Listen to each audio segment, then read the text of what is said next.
Neuralink, Sam Bankman-Fried, and Arizona deepfakes. It's news to me.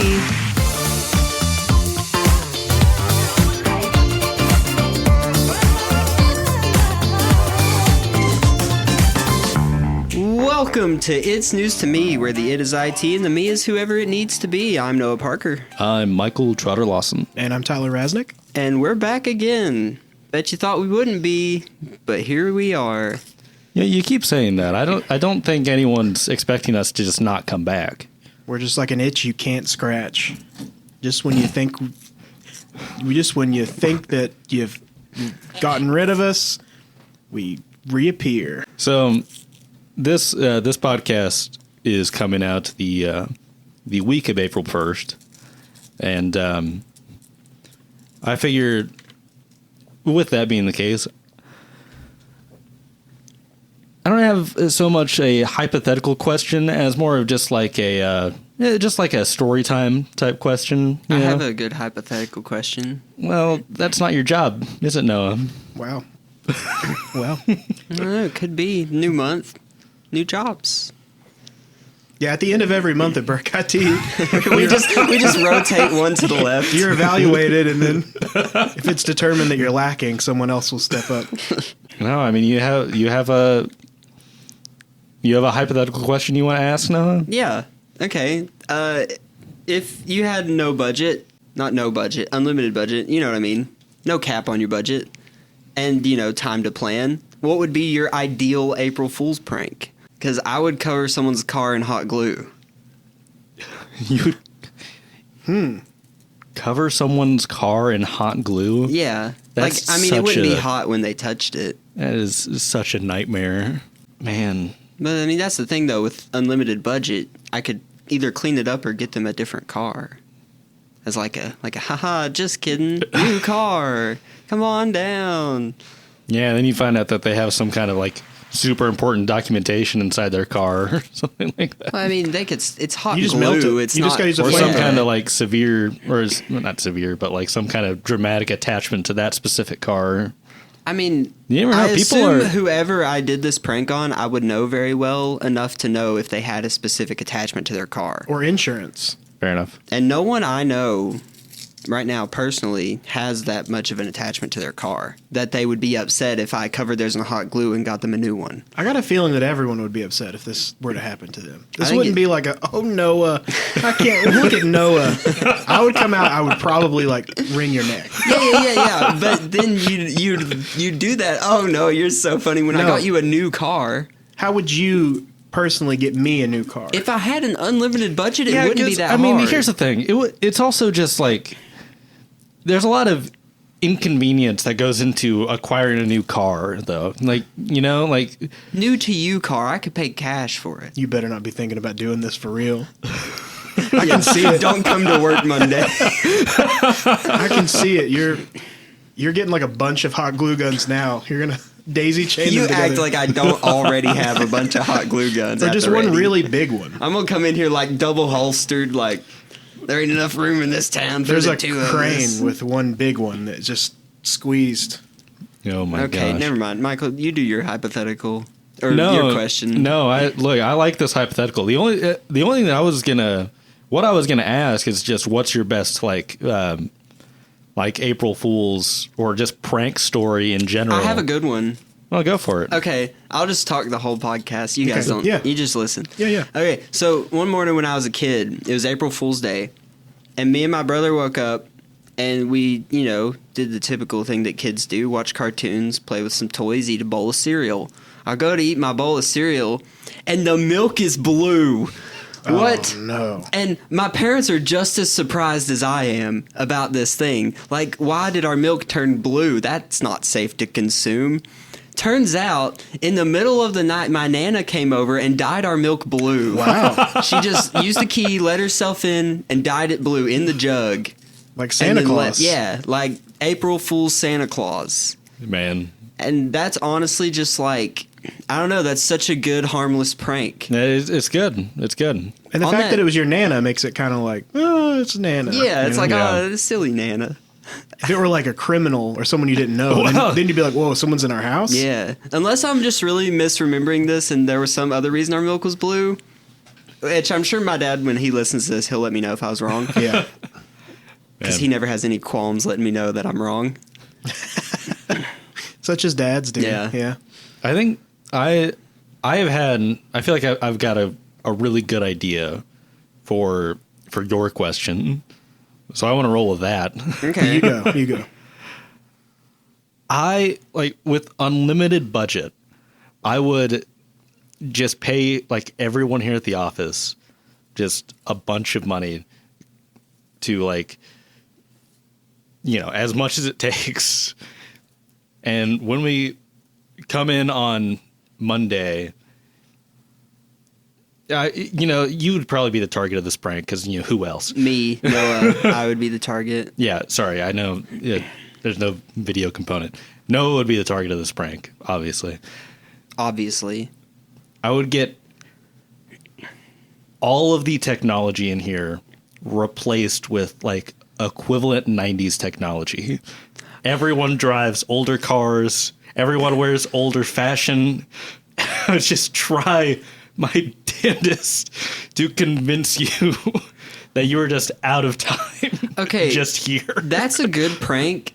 I think I would love that though. I'd be so upset to go back to modern day that it'd be depressing at the end. I'd be like, oh man, we had for the 90s though? Yeah. That's the last time it was all good. I don't care. It's been downhill since then. You put me a CRT down and a CRX, dude, out I'm front. all for it. Let's Honda go. CRX. Count me in.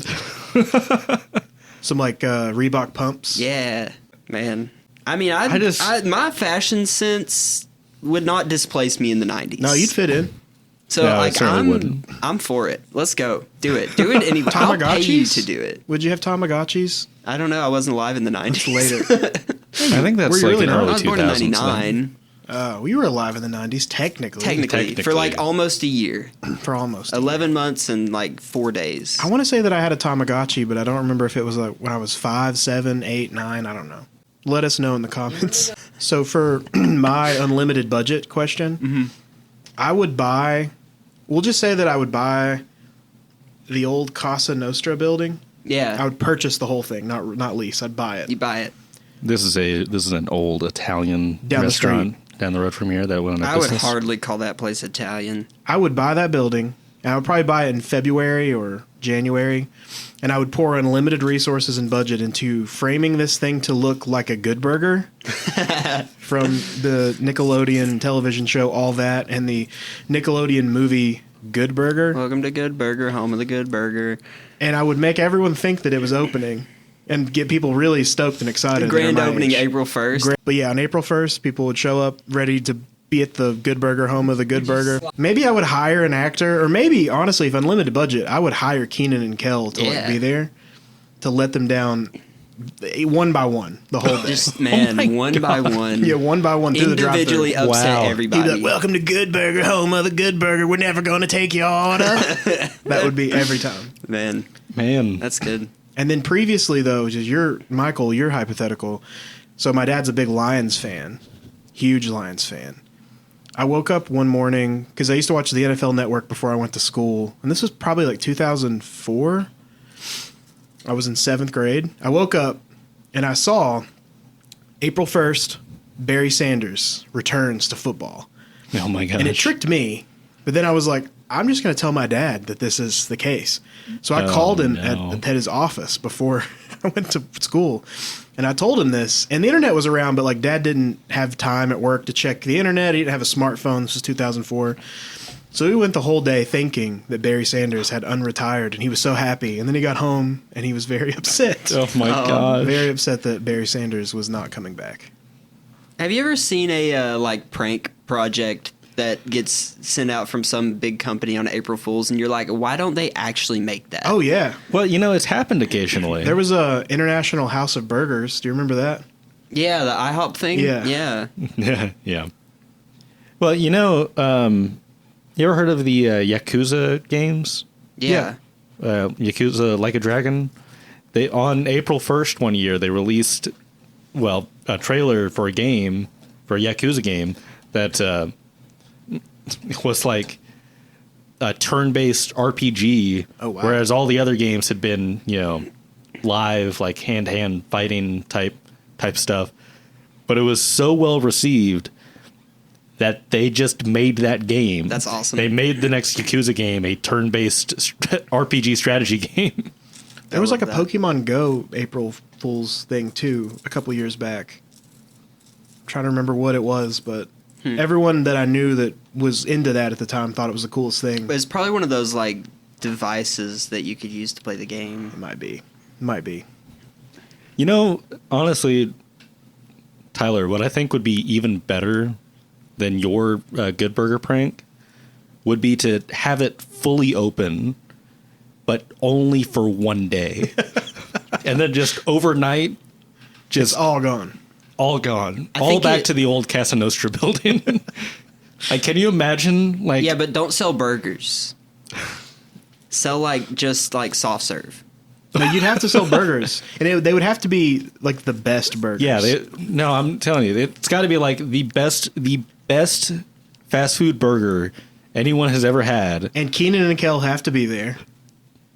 Yeah, this is better. And it's only open for a single day. It's one single day. Maybe you put a Mondo burger up too. Maybe you replace it with a Mondo burger and it's just slop. So people are real mad. So chum the next day. Yeah. And I know it was my own hypothetical. I don't feel like I'm not that good at pranks. I don't have a very good poker face. I give the game away way too soon. One of my favorites that I never got any real reaction was Carol, our old sales marketing manager. One time I slipped a copy of Rick Astley's Never Gonna Give You Up, the MP3 file, into every single folder on her computer, but I don't think she ever noticed. I remember that. Yeah. What you should have done is replace the Windows sounds, like when you adjust the volume or to the entire song. I was gonna do that. That was on my list of things to do. Because actually, now that I remember it, I've done stuff like this when I was in high school. Because we had computer labs that we shared, and I knew enough about things like this to where I could mess with people. We had this program called Synchronize that the teacher could use to see everybody's screens. Yeah. But I figured out a way to freeze the process, so it showed for her it was just on my monitor and I could do whatever I wanted. But yeah, I would do stuff like that, like change people's desktop backgrounds, but also the sounds. I had this netcut program that would do a ARP spoofing to cut their network access randomly, so they think they were having problems, and then I would end it and they would start working again. So maybe I was a little asshole. I remember one time in middle school, me and one of my friends, he sat behind me in our science class. And there was this drawing on his desk that was in pen, and it had clearly been there for years. It was pretty worn, and it was part of the desk at that point. Yeah. But it was just this face with somewhat puffy cheeks, and underneath it said barf. That's classic. That's a great drawing. We took this drawing and turned it into Mr. Peanut. Into oh my who? God, Mr. I remember Peanut? Mr. Peanut. That's his name? The guy with the top hat and the monocle. Oh, I thought you had an administrator at your school named Mr. Peanut. No, When you said turned it into, mascot. I thought you went, Mr. Peanut, look at this desk. Yeah, we were like, Mr. Peanut, someone threw barf on this desk. No, this was we adapted the drawing into a drawing of Mr. Peanut, the planter's mascot. Okay, just clarifying for all of our Smooth brains listeners like me. Yeah, and so anyways, it kind of became this thing that we put Mr. Peanut on everything after that. And one time we changed every background in the computer lab to individual drawings of Mr. Peanut in Microsoft Paint.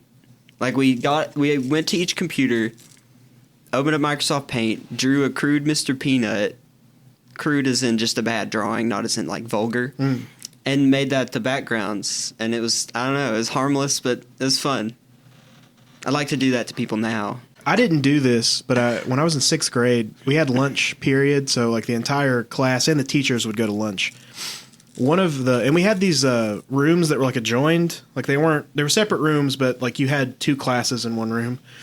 Someone like stayed behind and they got out every single Post-it note that this teacher had and covered their entire wall in Post-it notes while we were at lunch. Oh my gosh. So when we came back, there was just a big chalkboard where a chalkboard used to be was just one big wall of different Post-it notes, which is only mildly inconveniencing, but still is very kind of funny.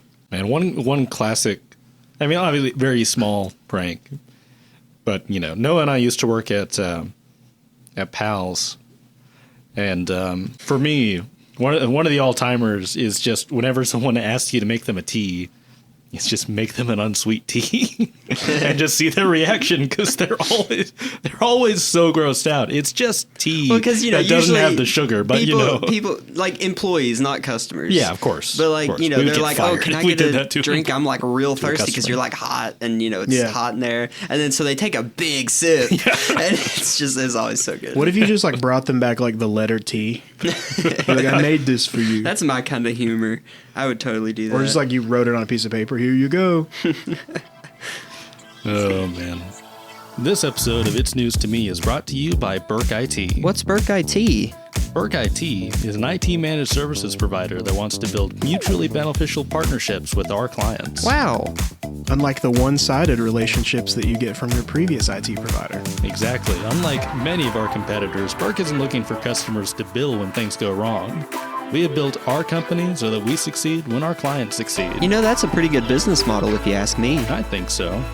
For businesses in East Tennessee, Southwest Virginia, or the surrounding area, we provide security-centric IT solutions with our highly qualified team of engineers.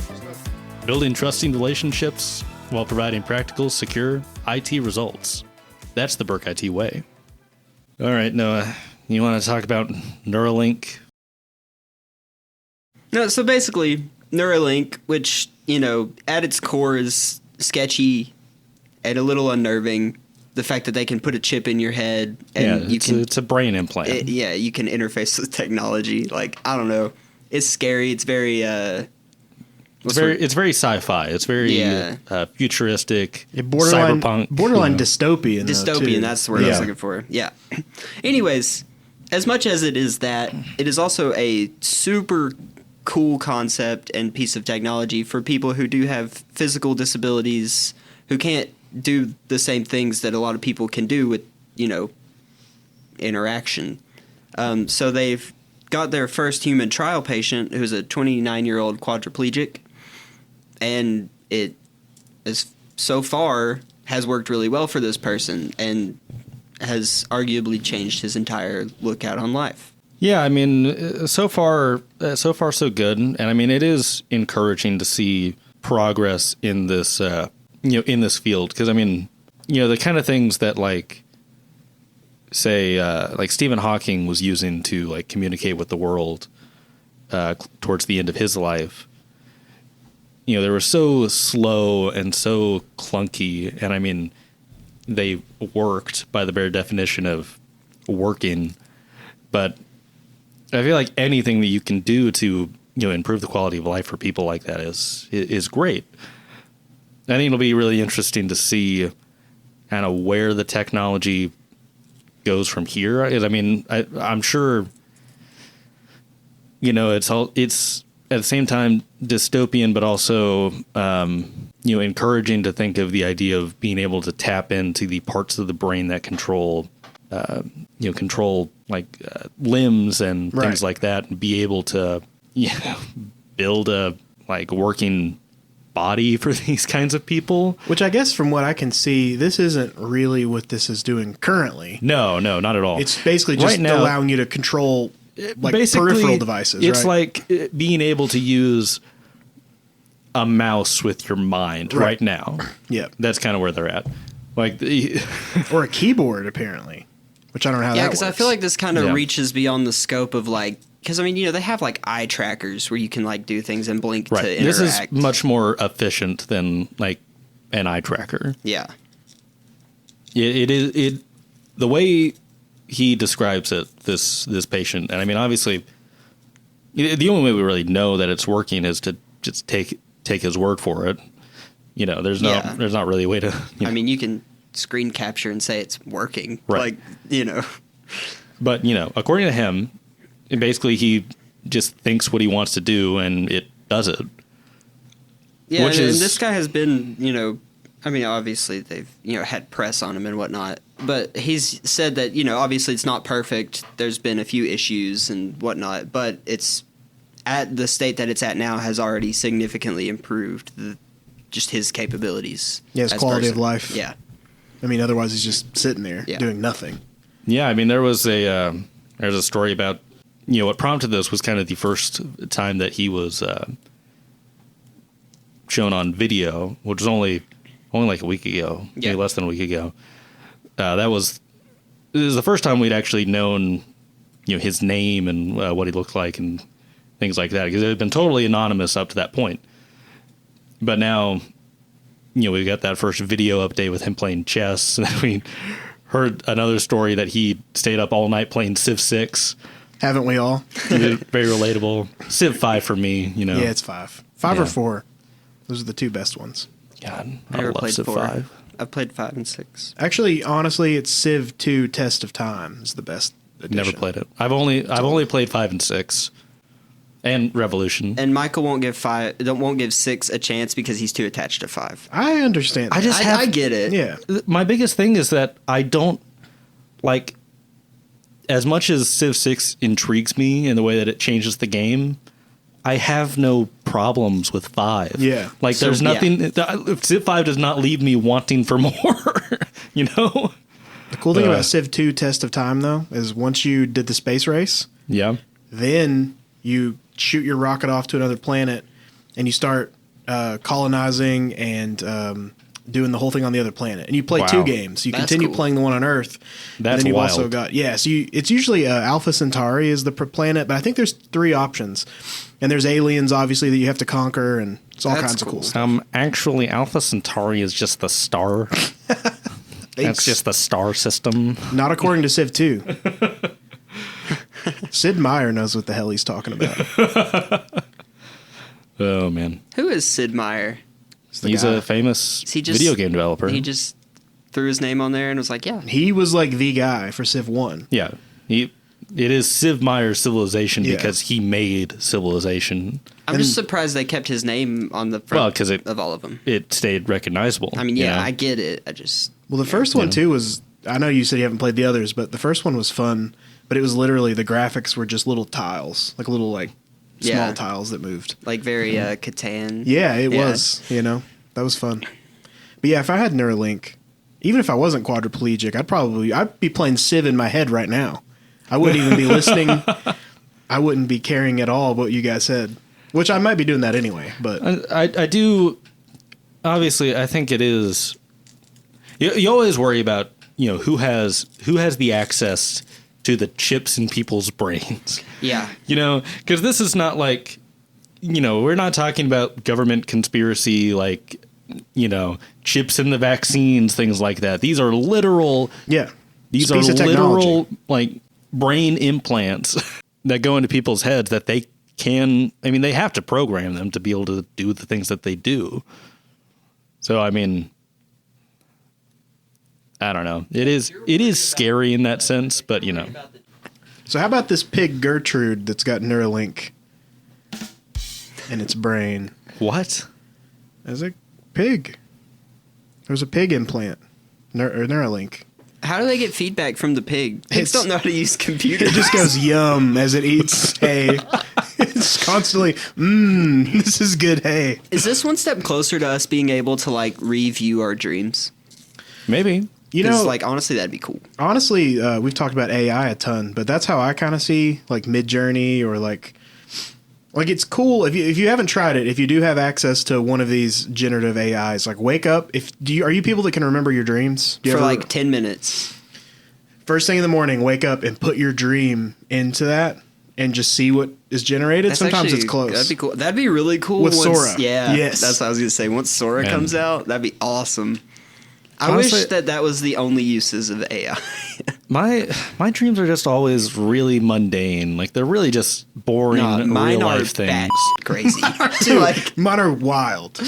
Like, they're so crazy that like I wake up, I reprocess them in my head for about 5 seconds and they're gone because my brain cannot comprehend what just happened. I like sitting there for a minute and just really trying to like get back into that headspace where I'm riding a cotton candy cloud, like lassoing a star from the sky. See, or whatever. no, mine are always depressing. Oh, mine are crazy. I don't have good ones. Yeah, I mean, mine are usually depressing too. They're just depressing and real. Like, real to the point where sometimes I wake up and worry that thing has actually happened and I just Mine forgot. are always like I've had those before. catastrophic events.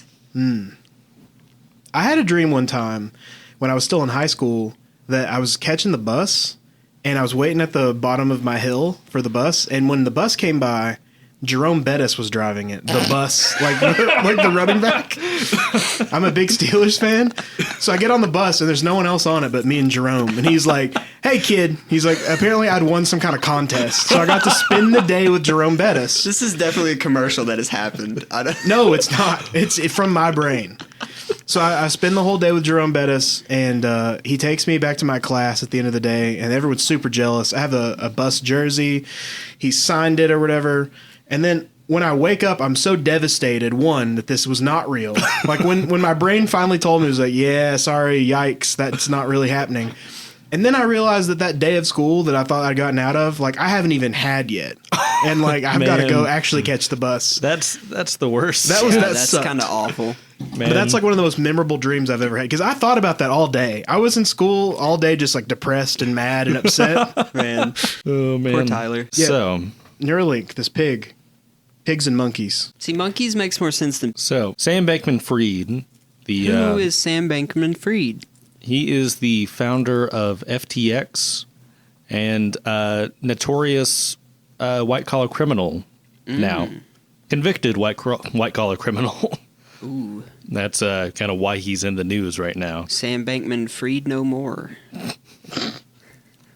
Been saving that one up.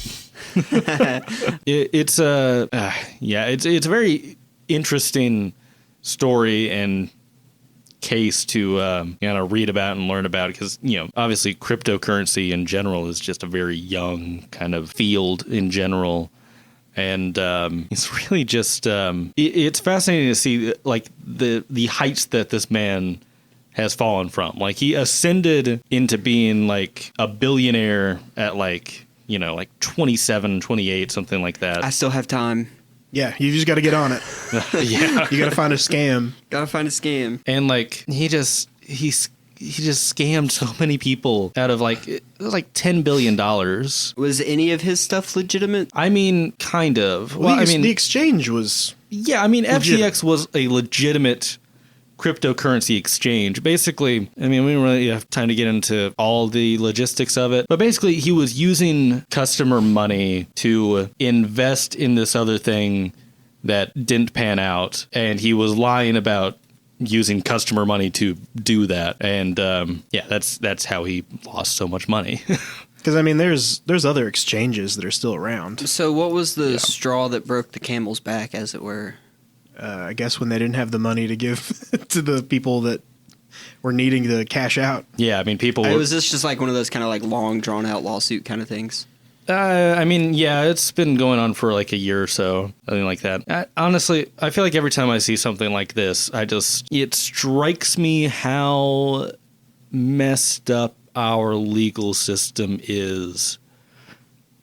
Where, when you use cryptocurrency to steal $10 billion from people, you get 25 years in prison.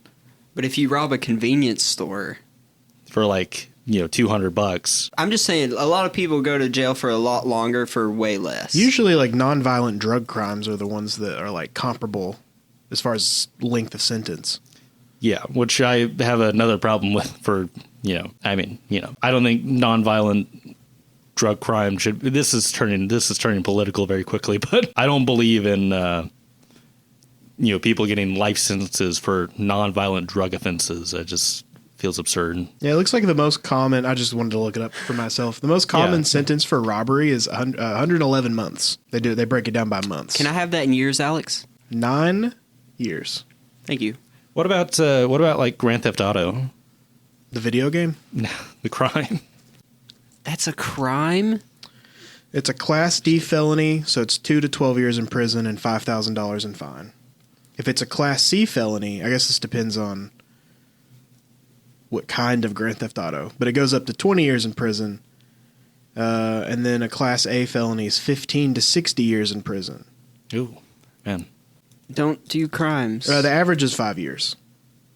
Interesting. Okay, well. You wouldn't download a car, would you? I did have this idea one time with, I don't remember if it was you, Michael, or one of my other friends back in the day. But we were like, we should start a business where we try to rob banks. But hear me out. A business, you say? Hear me out. Do you need IT Hear services? Hear me out. And essentially the point is you let the bank know that you're gonna it's like an agreed upon thing, and it's fraud. essentially like a vulnerability test It's like a penetration test. Yeah, to see but if a physical security to find the bank's penetration weaknesses. test.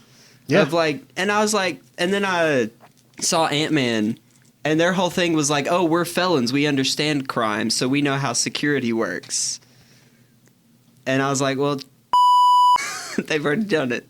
But I mean, that's a fictional. I mean, yeah. Yeah. I mean, banks kind of do this already, though. Do they? Yeah. With physical infiltration? Yeah. Oh. Like, that's part of things that we help our clients with. We put on No. hockey masks. No, but and- physical security is part of security. You know what I mean? Well, yeah. That's fair. I mean, how a bank handles a robbery scenario is also it's based on policy. And Right, they're but trained. I mean, how is that? How do they train that though? Because I feel like they I probably. don't know. I mean, I feel like it would be more effective training to have actual a gun, real guns. Well, no. That'd be real effective. No, yeah, no real guns. That's a disaster. But I don't know. I think that idea still has legs. Thanks, Michael. It's certainly better than my idea when I was with my friends playing RuneScape in 3rd grade, 5th grade, or whatever.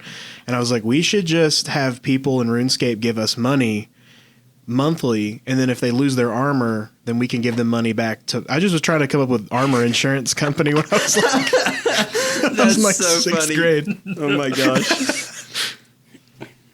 That's so good. That's actually a great idea. It worked. love We did it. The That's so kids good. at my school that all played, they were giving us a nominal fee, and we're like, I will give you this back if you lose your armor somehow. That's fantastic, honestly. But yeah, Sam Bankman-Fried. Scam. Scam Bankman-Fried. I guess honestly, it is. It's good that he got 25 years because he was shooting for 6.5. Yeah. Which I think we can all agree would be way too short. Which he'll And of likely course- get it short. It'll be shorter sentence. so. Almost certainly, yeah. But Yeah, 6 this- would have been yeah. 2 years probably. Yeah.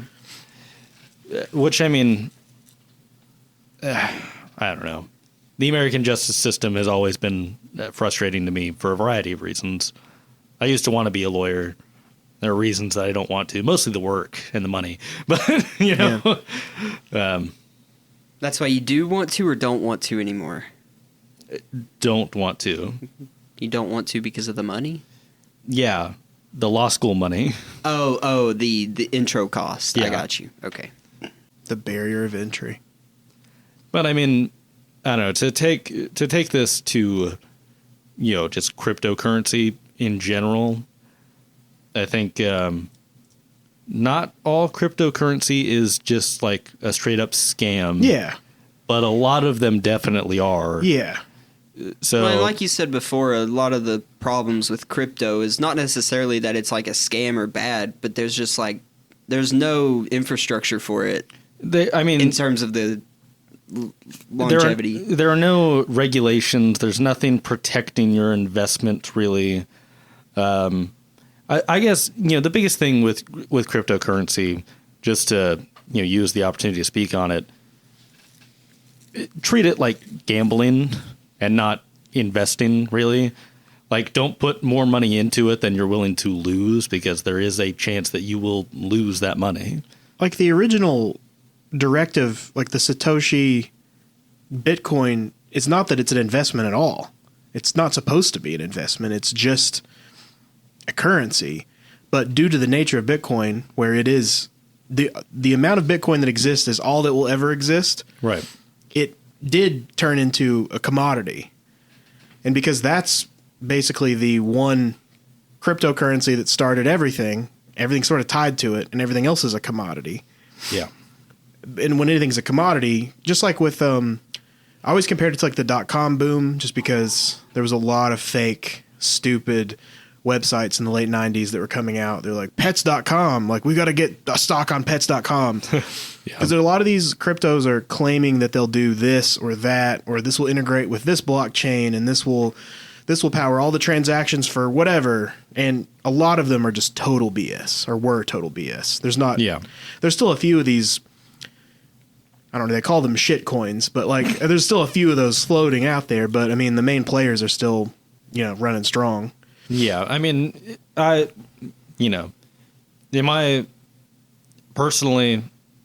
I don't think any of them are a great idea. I think if you really want to put stock into any of them, probably just stick to like Bitcoin and maybe Ethereum, Yeah, my problem with it is like, I would use it as a currency if it wasn't so volatile. Right. Yeah. Like, and there's like the USD, like there's USD coin, like that most exchanges have. But what's the point? Well, you convert one to the other, holding it. But yeah, I just don't get it, and I still accept that not all cryptocurrencies are scams. NFTs, yeah. I get every NFT project is a scam. Totally. At some point. Since you guys loved Conspiracy Noah so much, I'm confident that NFTs were made because art galleries weren't open during COVID and they were just used to launder money. Wow. I'm not certain. I didn't mean that. I'm just like, I heard that idea one time and I was like, that makes a lot of sense. I mean, because the whole art system, if that's what you call it, a lot of it is, like, I'm pretty sure it's been confirmed that a lot of it's just money laundering. Well, yeah. But because art is so subjective that it's incredibly hard to, like, regulate. Like, the value. Yeah. I mean, yeah. Yeah. I'm just trying to think, is like, I mean, the whole point of like blockchain is it's there forever. Like, there's a receipt basically that's attached to this that tells you like who, where, what, when, how, why. Yeah, but doesn't that defeat the point of trying to launder something? But at the same time, those accounts do not necessarily have to be. Well, yeah, but I mean, it's like it's not necessarily easy to find out who those accounts are actually tied to. Well, and the thing is, though, like, you spend millions of dollars on this NFT, like, they can see that you spent it, but they're not going to be able to put a different value on the NFT and say that it wasn't. I mean, you know what I'm saying? Like, yeah. I mean, but one of the other common misconceptions with like Bitcoin is that it's like untraceable. Like, it's not true.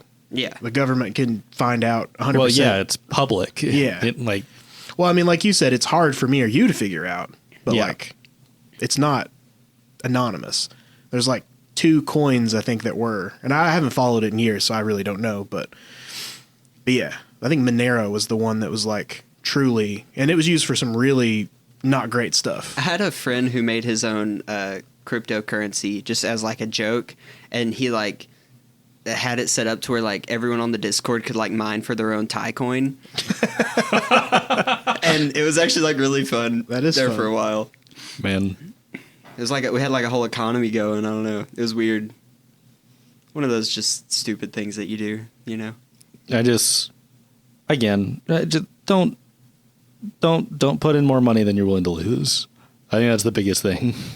Yeah, it's like when you go to a vending machine and you buy a snack and it gets stuck, and you buy that same snack again and that one also gets stuck. Don't buy a third snack. Learn your lesson. You're not getting it. I actually have a friend that had a significant amount of money at FTX. Really? Yeah. That lost. It wasn't all there. At one time, this guy, his father passed away and left him like $30,000. Like something, wasn't a ton of money, but it was enough. And he ended up turning that at the height of this craze, 2018, he turned the $30,000 into $500,000. Wow. And then he split that up and then tried to do the same thing again.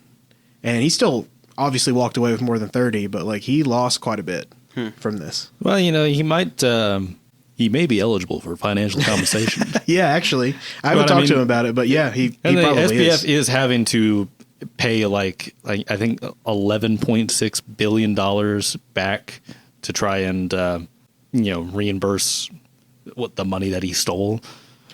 Yeah, I mean, it's another, just like you're talking about with it's a gamble either way even if you're not investing, because it's not, to our point, not regulated like a bank would be. Right. Your money's not insured. There's no guarantee that you're going to get any of it back like you would at a bank if a bank failed. But anyway. Be smart with your money. Yeah. Yeah. That's the lesson. That's the Burk IT way. Be smart with your money. Get Burk IT's managed IT services today. Let's talk about deepfakes. Okay. In what context? So this story is specifically about the danger of political deepfakes. Not because it was a political deepfake trying to trick somebody. It was an example of a potential political deepfake meant to educate the viewers about deepfakes. So basically, just to run everything down, this was kind of a stunt pulled by the Arizona Agenda, which is a Arizona-based newsletter about politics primarily, left-leaning liberal type newsletter, and that's notable because they had a deep fake of Carrie Lake, which is kind of an infamous Arizona politician who is running for Senate, just failed to run for governor in 2022, I believe. I could be wrong about that. I could be wrong about the times. I know she did try and run for governor and failed. Regardless, they made a deep fake of her endorsing the Arizona Agenda, which obviously she wouldn't do. But it was immediately followed by her talking about how this, her in quotations, talking about how, this is a deep fake and this is an example of, how easy it is to do. Because this is notable not because it was particularly impressive or anything like that. They pulled this off with zero investment. They asked a software engineer friend of theirs to do this, and he knocked it out in like a couple of hours. Yeah, yeah. And I do think that it's important that we talk about it because with 2024 being obviously a very important election, no matter what your views are, we are guaranteed to see some high quality political deepfakes, especially as we get closer to November. Yeah, because I mean, I guess even before the era of deepfakes, there was always the quick cut out of context clips. Man. So, like, you can make your own context now. Yeah. Doesn't really matter what context. And I mean, it's to your point, it could be so easy to take something out of context and just, you use that footage and you just create your own context on either side of that clip to say whatever you want it to say. Yeah. And then, like, you take the quote from that one specific spot and, and I think it's important to note that we're probably not going to end up seeing any like official deepfakes by like, they're guaranteed to be the nominees at this point by the Biden campaign or the Trump campaign, but you're almost certain to see them done by their supporters, by PACs. the PACs that are behind them. And I mean, I mean, it's scary because it's so easy to do a deep fake now, to that Arizona newsletter's point. And, it doesn't take nearly as much technical skill as it used to. Voices are easier and easier to do. Like, anyone can do them. And with enough time, they can be very convincing. And I don't really know. I don't really know a good solution, I'm not the best person to ask, but do people still watch TV, see an ad, like a political ad, and they watch it and they're like, whoa, he said this? That's it. I'm not voting for this guy. I know there are people that are from year to year don't know who they're going to vote for. Those people still exist, surprisingly. Yeah. But I feel like we live in a day and age where in years previous, like in the 70s and the 80s, you got your news from a newspaper or TV or radio. And these things had a lot of weight, these commercials. Yeah. Because it might be one of the only things you see that could influence what someone thinks or believes. But today, I rarely see these. And obviously I don't, YouTube would show them a lot when ads were shown there. But do people still care? Here's the thing. I think it is more so. Honestly, I think it's less. These are going to have the effect of not necessarily convincing people who are on the other side. I think this is more going to serve for just further polarization, because I think if you get people who are already kind of set in their ways and they see something that, Joe Biden says, or that, right. Or, they're predisposed to believe either way. They're predisposed to believe that they might say that, and then you see a video of them saying that. Right. And they're going to go, oh my God, did you see that Donald Trump or Joe Biden said this thing about this person? And I just can't. Right. I mean, and it's just going to, I think that's the scary thing for me. Is because, to your point, I don't think a lot of people are going to see something like that. If I'm trying to think of a good example here. If someone on the left made a commercial that Donald Trump said that he eats babies. I eat babies. They're so delicious. They taste great. The best babies you've ever seen. They said, wow, look at all these babies. And I ate them all. Someone's not going to be in the middle that's undecided, be what did you, he eats babies? I can't believe this. Right. He's got my vote.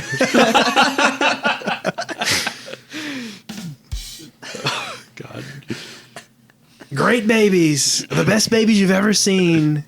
There we go. I tapped in. I tapped in for a second. Oh. Delicious babies. I think it'd have to be marginally more realistic than that. Okay, but, what if he said, I don't like Big Macs. They said, wow, this is the biggest Big Mac. It's actually a small Mac. That one seems more accurate, Yeah. honestly. I feel like Donald Trump has said that. No, he likes Big Macs. That's all he eats, apparently.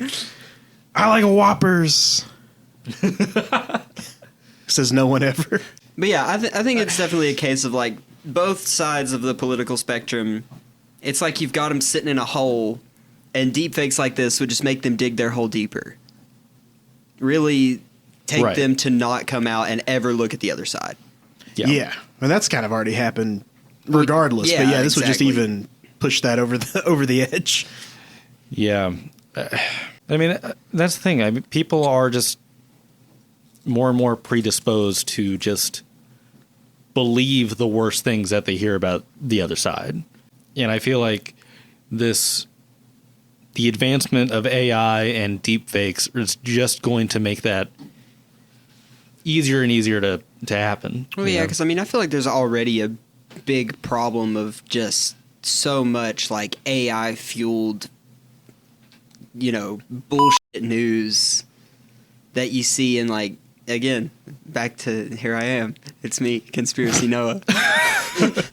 So much crap is not real that you see. And it's nice that some of these platforms have gotten better about clearly pointing out when something isn't real or it's from an uncredible source. Yeah.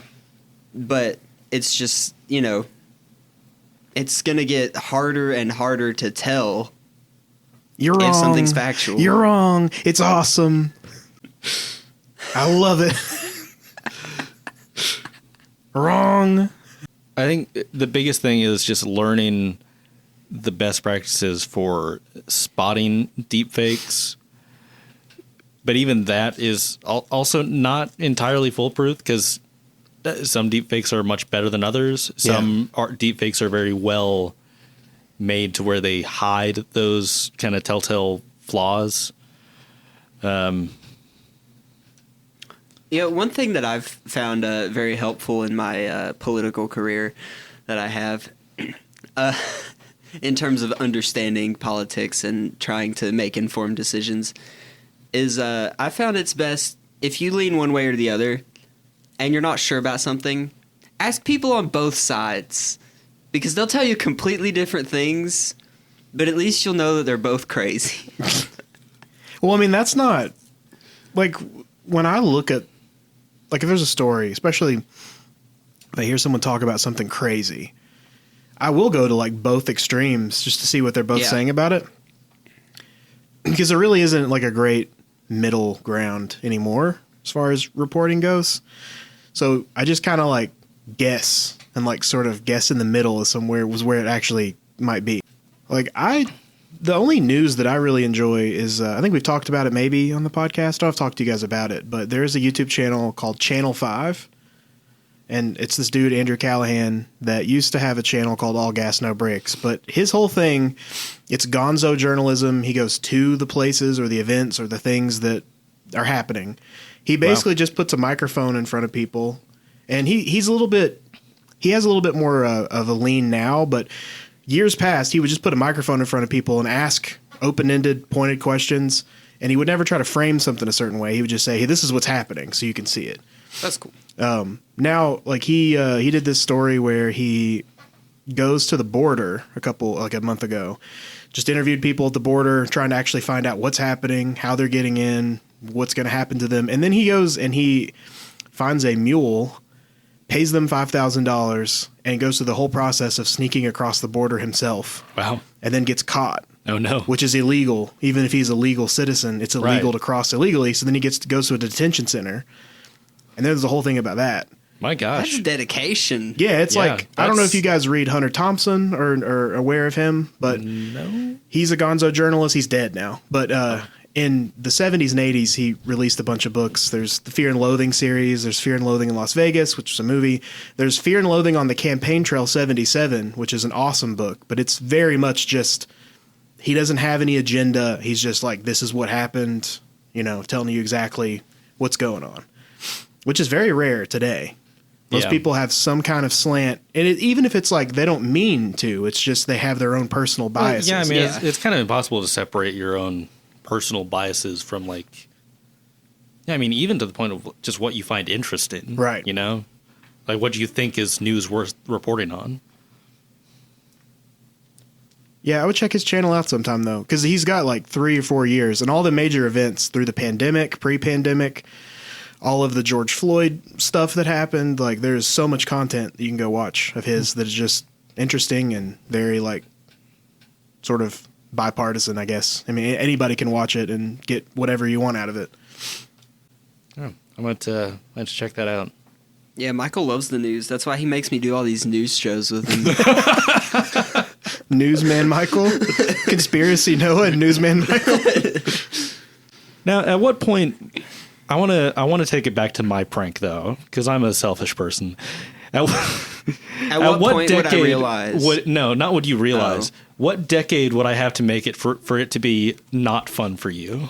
Like if it were 1860s. No, I'd be so happy being a peasant potato farmer. Oh my God. Are you just... Is it just the modern world that's bringing you down? Is it just... Yeah. There's just too much to keep up with, man. I can't... I get lost every day. Like, in my head, not physically. I know where I'm at. Because I feel like... Also, if I did this prank, like, I wouldn't touch any of your stuff. You would still have all the modern things. You would pull up in your 2008, Tacoma next to what? 11. It's a 2011? Yes. Oh, well. I just assume everything's 2008. I drive a 2008. The world hasn't advanced past 2008. So I wish it hadn't. Like, you would pull up in your 2011 I Tacoma. might pull up in my 97 Wrangler. You never know. Oh, wow. Then I'd fit right in. Yeah. Yeah, that'd be a little new. And I feel like if it's the 90s... 97 was part of the 90s. I don't know if you knew that. Yeah, but if it was 1990, you'd be like, I got the new model that's not even out yet. Yeah. Right, yeah, that would be... Well, that's better than my 2011. I mean, that would be driving like a 2027 car now, Okay, so you're saying I might as well pull up in my hover car if I'm driving a 2011 Tacoma to a That's my point. 1990s party. Soiree. I'm just saying, any decade, you put me in the 60s, we're going to get drugs. You put me, did I say 60s just then? Yeah. You put me in the 70s, we're going to go disco. Yeah, but what about like the 30s? The 20s. The 30s would be the worst, though. Yeah, that's the Great You'd just be Depression. eating dirt, bowls of dirt. I mean, I might as well be doing that now. You might as well be. Yeah. I don't know if you've looked around, but there's grass outside. So, Yeah, but I'm just saying, like, my diet might as well be dirt. okay. I mean, all the plants didn't die during the Great Depression. Everything. The whole thing. No, it was the Dust Bowl. Yeah, not here. Yeah, but we're just aggregating the whole thing. It's the whole American experience. Yeah, we're taking all the big events of these decades. because the Roaring Trenchies, the Roaring Twenties didn't happen here either. Well, yeah, nothing happens here. So what's the point?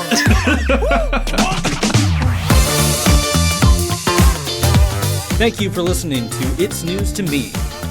If you enjoyed this content and would like to see or hear more like it, check out our YouTube channel at youtube.com/@BurkIT or go to our website at burkitc.com.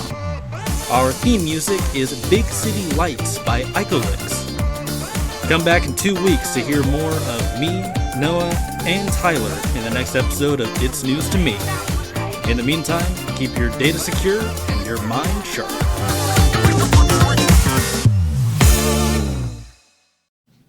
Yeah, if you're worried about the chip in your head having vulnerabilities, I'd like to give a special shout out to our sponsor, Burk IT. Yes, Noah. Tell us more. That's all I got. I am curious about vulnerabilities inside of my head. Continue. We can't. This can't be how we. This isn't the way That's we. the perfect segue. It's What a do good you one. mean? It's a good one. If you or your loved ones own a business and have IT concerns, I consider thought you were calling going to talk Burk about IT. mesothelioma for a minute. No, that's if you or a loved one have been diagnosed. If you or somebody you know, If you've been diagnosed with malware, call Burk IT. 423-578-8000. We gotta. Offer void where prohibitable. Except in the states of Alaska and Texas. Burk IT is not responsible for any head hacking, brain bashing, or Skullduggery. or various skullduggeries. This episode of It's News to Me is brought to you by Burk IT. That one's not as good. I mean, that sounds better. But it's not. But as I good. like this.